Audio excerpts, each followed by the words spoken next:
What's up guys, it's Rui here, and today we're going to be talking about Kurtzpel, mainly due to the fact that on January 15th, we're going to have a lot of updates coming to the game. So as usual, I'm going to go ahead and read off these patch notes so you don't have to. If you'd like to express your opinion, that is what the comment section is for. So as usual, let's go ahead and discuss. Without further ado, let's jump into it. So right off the bat, the theme of this update is revamp. So basically Kurtzpel is going through a version 1 to version 2 type of update. So this is a major update basically. On top of that, Season 2 will also be starting on January 15th, which is kind of weird to me because it would be cool to be able to fiddle with a brand new update before the official season so you kind of have your combos down. However, it's kind of cool to be able to jump into a brand new season and get your combos down while everybody else is getting them down within the game or within ranked. However, I know how people are, so they're going to jump in practice and sit there for like 24 hours before jumping into ranked. So at the end of the day, it'll basically be the same thing. So I'm just neutral on that altogether. Now the cool thing with Season 2, which I'm glad they made this change, is that we'll be getting our rewards as soon as we hit a very specific rank. So basically it'll be similar to season levels. You know how when you hit a season level 1, 2, or 3, you got a reward right away? That's how it's going to be for ranks in general for ranked PvP. Now I am okay with this, however I'm not okay with it. I think having a reward for when you first hit something is great. It makes sense, a lot of games do it. However, I think it would be cool if there was an end season reward as well, which it's not really stated that that's what they're going to do. If that is what they're doing, then I kind of take away what I'm trying to say. However, if that isn't the case, then I think the system is just going to kind of kill itself because most people will just hit A, S, and G and just quit out. No one's going to stick around because, hey, we got rewarded, we look cool, later. You know what I mean? However, if G's reward is so badass to the point where people really want it, however, people are going to hit G. But again, the same thing will appear when they hit G, they're just going to quit out, they got what they wanted, later. And people already do that to this day. So what I propose is having a hardcore deterioration system. So if you hit A, woohoo, I'm excited. However, you can't just quit out for 2 days and then come back and just keep, pick up from where you left off. You actually have to keep fighting for your rank. So you have to constantly be playing, constantly stay in a loop so you can get that end game reward. I don't know, that's what I'm saying. However, I like hardcore ranking systems in video games, so that's just my opinion based off of my experience in games that play kind of like this with ranked. However, again, everyone's different, so that's just what I'm proposing. Anyways, the color of A, S, and G emblems next to our name will now be changed to show off our rank. Now, I know why they're doing this based off the next thing I'm gonna read off, so we're gonna go ahead and read this into its entirety and then talk about it. So basically, matchmaking is going to be changed up. Instead of having official and practice PvP, it'll be called duel missions and challenge missions. In duel missions, it'll be randomized game modes of 2v2, 3v3, and 5v5. And you can place up to A rank without losing any kind of rank. So in challenge missions, you will be able to get up to G rank, so if you want to rank up past G, challenge mode will be like classic Kurtzpel, which is basically 2v2 game modes. So right off the bat, I'm very against this. The main reason I'm against this is because they're saying they're going to add color to A, S, and G, right? However, duel missions are going to allow you to rank up for free without any threat at all the way to rank A. No threat at all.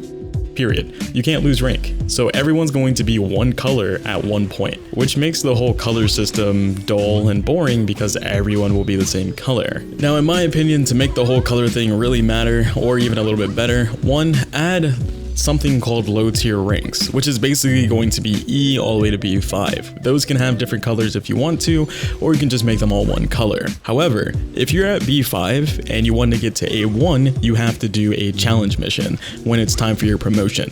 When you finally get that promotion, basically if you win and you end up being able to become A1, whoever you just played, which will obviously be in the state of demotion, will obviously lose whatever rank they're at, and you will have the ability to get to A1. However, this can kind of work both ways, mainly due to the fact that once you're an A1, now you can do challenge missions. And obviously challenge missions is like your ranked set after A1, so if you want to keep progressing, challenge missions is the way to go. And if you want to just chill, have fun, and play with friends, then you would obviously go to duel missions, and obviously you won't lose rank and you won't have your elo being messed with. However, the perfect counter argument to this is probably, oh, well, if somebody hits a certain rank, they can just coast and keep that rank forever. However, if they add a system where you actually deteriorate from AFKing indefinitely into the end of the season, or you just stop playing ranked altogether and you're like, oh, I'm gonna go play dual missions for the rest of my life until the end of the season. Fuck that. Hell no. If you're not playing ranked enough, you're going to deteriorate in rank. This means you may not even have a demotion match. You may just demote down from G1 to fucking S4. You know what I mean? Like, screw the whole, oh, well, I'm just not gonna play anymore. I got my rewards. Fuck that. They should add an end of the season reward, and in order for you to keep it, you got to continuously fight for it. And if you're stuck in the top 10 bracket of G's, you should have a very specific type of reward just from getting there, just to feel a little bit more special. Because I feel bad for those people who do hit the top tier rankings for G, and they're just kind of bored because rankings just don't really work out for them. And I'm not talking about, oh, you get some extra CP. Like, no, I'm talking about some reward that just looks so badass, like very similar to like an outfit that they would release for like $20. You know what I mean? Like, it should be that cool of a reward. So it's more memorable, it's more meaningful. It would just be super cool to have something like that. A lot of games back in the day used to do stuff like that. Or they'd give you a super special title. However, for some reason, that's just gotten lost in time after a while. But I don't know. I know dual missions will obviously save that whole flop of nothing to do in the G area. However, for those extremely competitive G players, they're obviously going to want to fight for the top 10 so they can get that badass reward. I just think that would be perfect. And I think other G players would at least say that's a good step in the right direction. Sorry for that long dialogue. Anyways, yeah, they did say 5v5 PvP, which means 3 new maps will be added just to cater to 5v5. I'm really hoping this game mode is something similar to like attack a base. So it's like attack and defend. Obviously, you're going to want to have someone defending the flag and the rest going for the flag. Or something kind of like, I don't know, prison escape. I don't know, 5v5, it just opens up so many possibilities. So many cool game modes can be made from this. And I'm just hoping it kind of runs well. Because I remember the Battle Royale actually running kind of okay. It wasn't too bad. However, 5v5, I'm curious. So the karma growth system is also changed. Basically, how we acquire and level the karma is different. Also, acquiring DLC karmas will cost significantly less CP.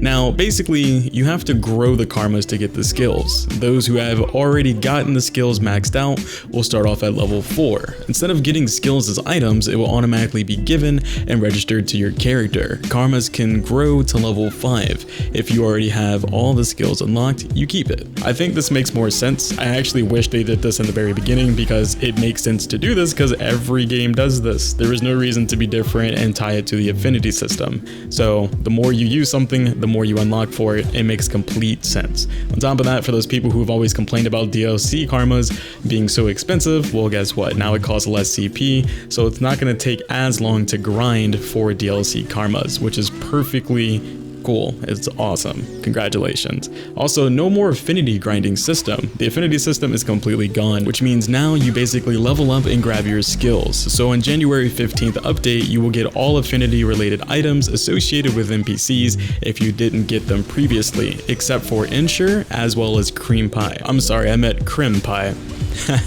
So basically, be sure to grind out Ensure and Crim. If you don't, you're not going to get their items. That's pretty cool. Definitely for those people out there who are like, damn, I've been playing this game forever and I have no different outfits. Well, guess what? You're about to get a plethora of shit out of fucking nowhere just based off of playing the game. So if you're one of those people who haven't really put a lot of time into the game, you're about to get a bunch of free stuff. If you're a person who's never even played the game, this would be the perfect time to make a character, try the game out before this update comes out, just so you can get a whole rack of stuff for free. Even then, character inventory system, you will no longer need to go to your outfit to see stuff. You'll have an inventory. Also, the mailbox will also be added so items go there for events and etc.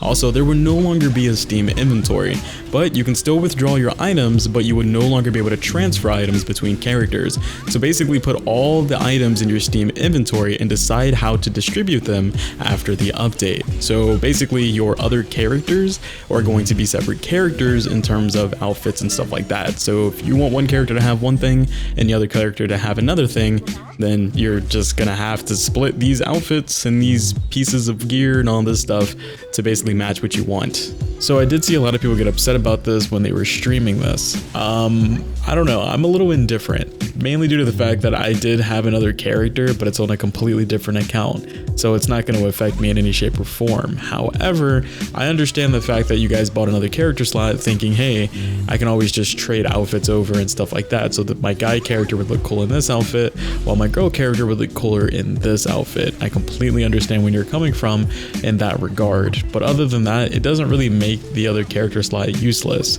I mean, you still get a whole rack of free stuff from the affinity system for that other character. I don't know if they're going to do that or not, but if they do that, you're about to get a whole rack of free stuff to customize your character with anyways.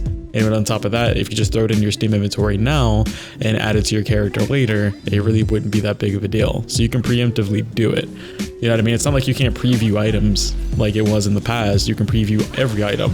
So you can see if you like it on your girl character or your guy character, and then just choose from there. So I don't really see it as that big of a deal. However, you are losing a freedom that you had in the past, so I can get that it's a little bit upsetting, but I really don't see it as that big of a deal. But again, I have a whole separate account for my other character, so it's not really a big deal to me altogether. Also, in PvP, the amount of elo you lose will decrease upon a loss. There will be only rank 1 through 3 rather than 1 through 5. So it's going to be E1, E2, and E3 from now on. Now, I didn't even know this, so that's kind of crazy to me.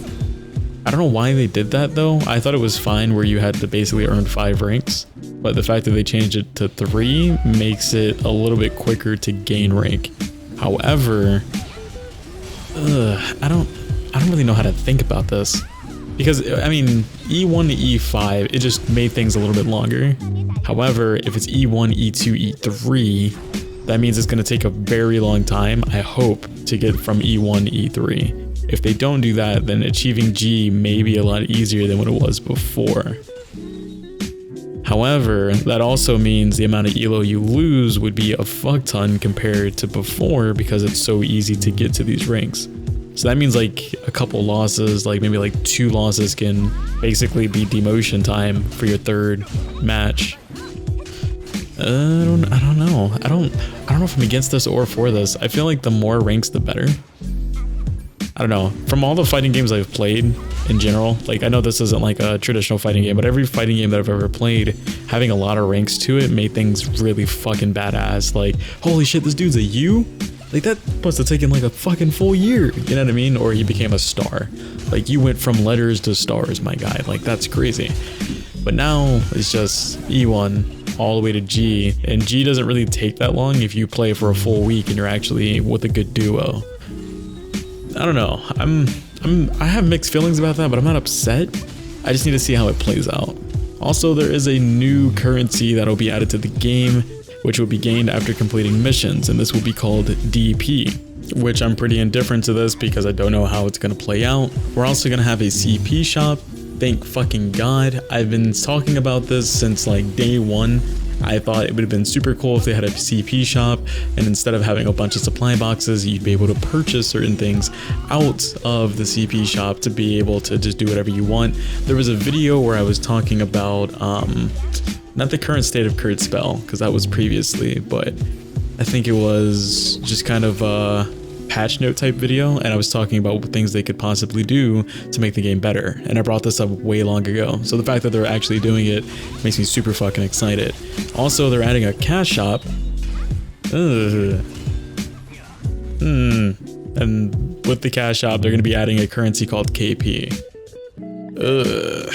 I don't like cash shops, man. MMOs have screwed me for years with cash shops, and I don't know how to feel about that. As long as there's no pay to win.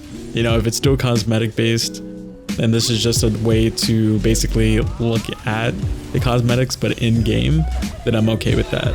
Also, I would be okay with the cash shop if they're not going to constantly be like, by the way, there's a new outfit available in the cash shop. And then it brings up a little fucking notification for it to try to entice you to buy it. That would piss me off dramatically.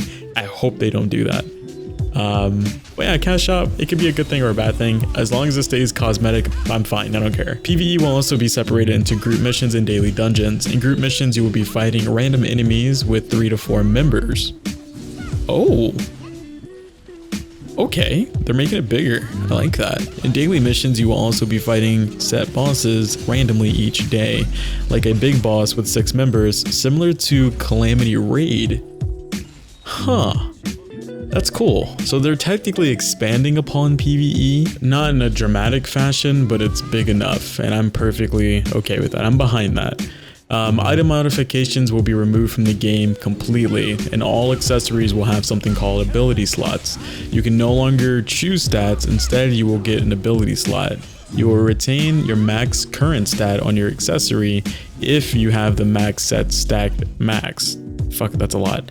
Magic stones will be used to slot your weapon and costume, etc., aka set a stat on your weapon.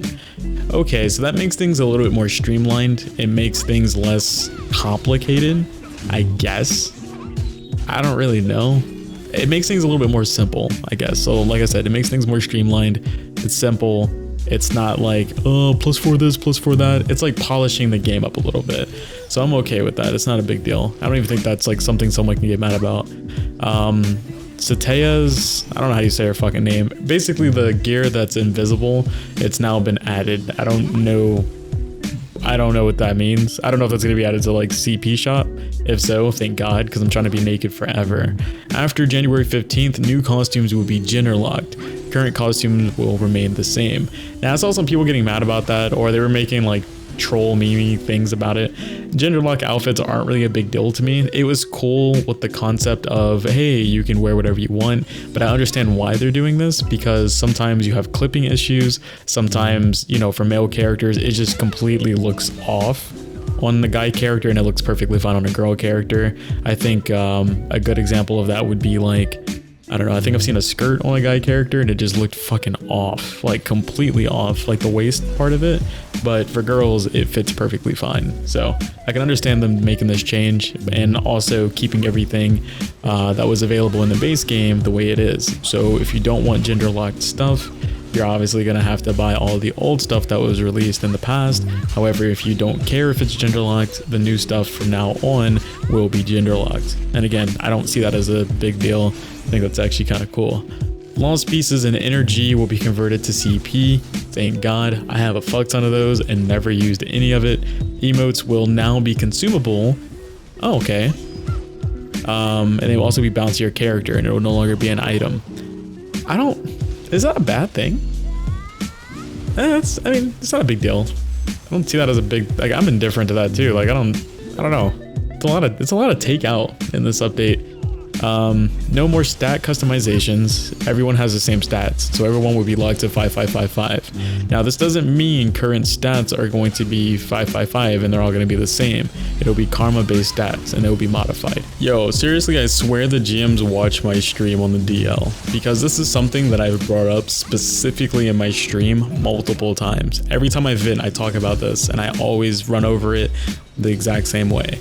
And it's basically, I don't like the fact that we were staying 66364 or 366634, because it was one of those situations where you might as well just be 5555, mainly due to the fact that we're just staying in the same set of stats forever. What's the point of even allowing us to change it if we never have to really fuck with it? Because obviously these are the most optimal ways to play the game. However, there's only two ways to be optimal in terms of stats, in terms of like your character stats, and I just thought that was stupid. So it's either give us the freedom to, you know, drop something all the way down to 1, or just make everything streamlined and just make everything 5555 and then give certain things very specific stats.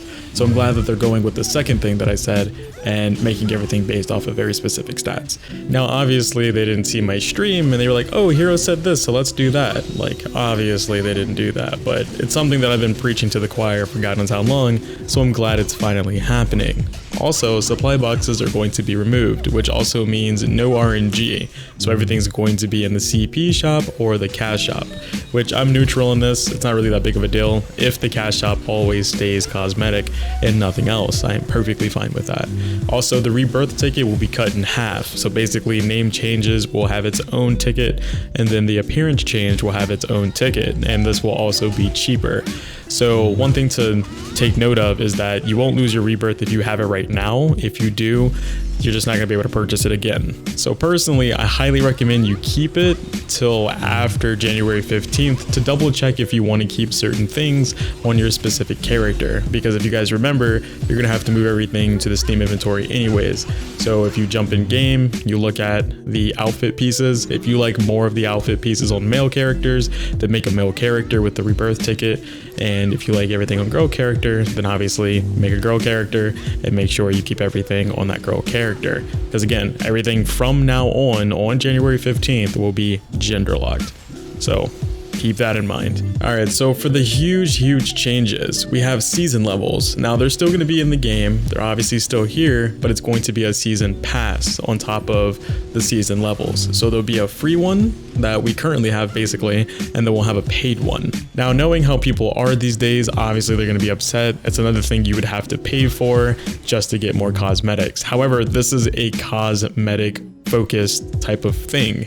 So instead of them coming out with brand new packs and you having to spend like $10 for a whole new outfit set, you can just buy a season pass and get more pieces. I'm perfectly okay with that. Definitely if it's around like the $5.99, $4.99 mark. However, if it's $9.99, this shit better offer me so many cosmetics or I'm just not paying for it. That's just my opinion, because right now their like little stuff is always around $9.99 and I'm just kind of like, are you kidding me? I'm not buying that. However, if the season pass offers a lot and it's $9.99, I'm okay. If it offers like the usual amount that everything else gives us and is around $5.99 or $4.99 or even $6.99, I'd be okay with it. But I don't know, $9.99 season pass, outfit, cosmetic type pieces. I'm not pressed on cosmetics, to be honest, so I don't know. I'm just kind of indifferent with it. I'm for it, but I'm not against it. But I'm not all the way for it, depending on how much it has in it, which we won't know until January 15th. Also, balances will be applied after January 15th update, as stat changes will impact this, which I'm not upset about this. I'm kind of curious on how it's going to play. And it kind of goes back to what I said earlier. This is going to be a brand new season, so we're starting off kind of on a clean slate. We're all going to have to relearn combos and stuff like that because I don't think the game will play the same on January 15th. Actually, I have no clue if it will, but I really feel like it won't. So we're just gonna have to figure things out. And obviously they're gonna do more than just, you know, everything's 555, that's it. Like, no, we need to figure out what the fuck is gonna happen with all these karmas. So I'm very curious. Also, the next karma, woohoo, is called the Fallen Light Karma. It's a magical slayer karma. It's basically a cannon, which means it's going to be a long-ranged weapon, and it's called the Elemental Burster. It also will not have auto-aim. Everything will require free aim to play it. So this new karma will also be released on January 15th, and the NPC for this karma is a female character. Now, how I feel about this, I'm fucking stoked for it, because I feel like since it's something you have to physically aim, it's going to be one of those things where it's going to be a very skill-based weapon, and it's either going to hit or miss for a lot of people, which means you're going to have a couple of unique players out there who master this fucking weapon. And on top of that, this is a weapon that won't play like staff, and it's a weapon that won't play like the bow. So this is going to be something extremely unique. And even on top of that, it's our first long range type of karma. Obviously the bow, you can consider it long range, but to me it's more of a, I would say, close to mid range. It's still like a very combo heavy weapon, and you can do a lot of shit up close. So this time around we have something where you have to aim it and you gotta kind of be far back. So the question is, what is going to go well with this karma?